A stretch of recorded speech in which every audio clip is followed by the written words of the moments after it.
पर तीन तीन चौक पे आए हैं जनाब।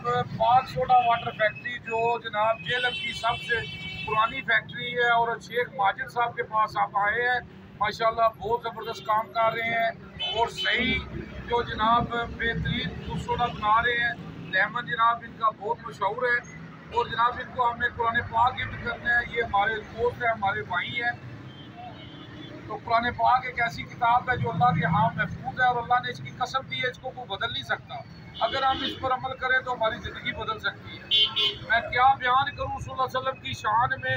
अल्लाह ने सब कुछ नाज़िल कर दिया है कुरान में। अम्मा आयशा से किसी ने पूछा आप सल्लल्लाहु अलैहि वसल्लम की सीरत क्या है। अम्मा आयशा फरमाती है कुरान कुरान। आप सल्लल्लाहु अलैहि वसल्लम फरमाते हैं कुरान पढ़ा करो, कुरान पढ़ा करो, ये क़यामत के दिन तुम्हारी सिफारिश करेगा। अल्लाहुम्मा सल्ली अला मुहम्मद व आले मुहम्मद।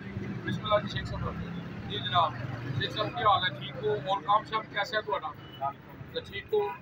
तो ये जनाब कितने अरसे तुम शेख साहब काम कर रहे हो?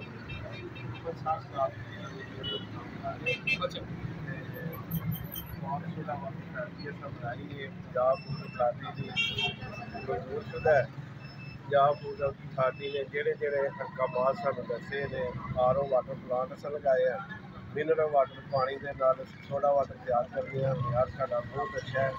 दूध सोडा जो प्योर दूध का इस्तेमाल करते हैं, दूध बेहतरीन होता है। और लेमन सोडा जो साਡਾ पूरा VIP होता है। दूध के साड़ियाँ तीन क्वालिटियाँ ने, जिन्हें वनीला सोडा, बनाना सोडा और स्ट्रॉबेरी सोडा जो असी बनाते हैं। लेमन के साड़ियाँ दो क्वालिटियाँ ने, लेमन पार्ले जो पाक सोडा वाटर की जो स्पैशल आइटम है, और सुपर लेमन असी बनाते हैं। सादा लेमन असी VIP किस्म का बनाते हैं।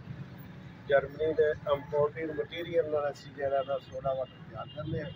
ये सेहत वास्ते भी बड़ा अच्छा है। जिस बंदे शुगर का, मसाले का, गर्मी का मसला हो, गर्मियों का तोहफा है।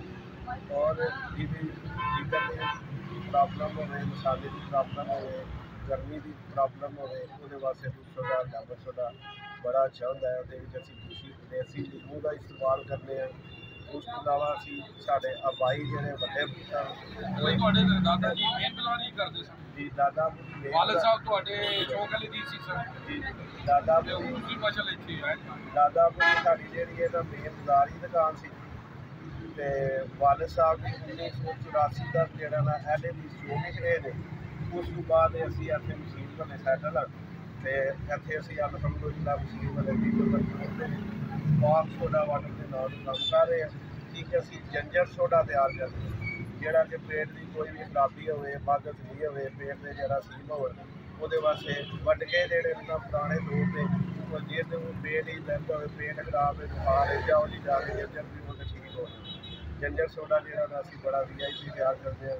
साड़ी जितने भी मशरूबात ने PFA की हिदायत के मुताबिक असी जो अच्छे तो अच्छे कैमिकल यूज़ करके जो सोडा वाटर तैयार करते हैं। जी चलो जी शेख साहब बहुत शुक्रिया जी जनाब। आज भी हम हर जंग जीत जाएंगे बदर की तरह, अगर हम हो जाए अबू बकर, उमर, उस्मान, अली की तरह। अल्लाहुम्मा सल्ली अला मुहम्मद जी, जज़ाकल्लाह जी, अमानुल्लाह जी, जावा जी।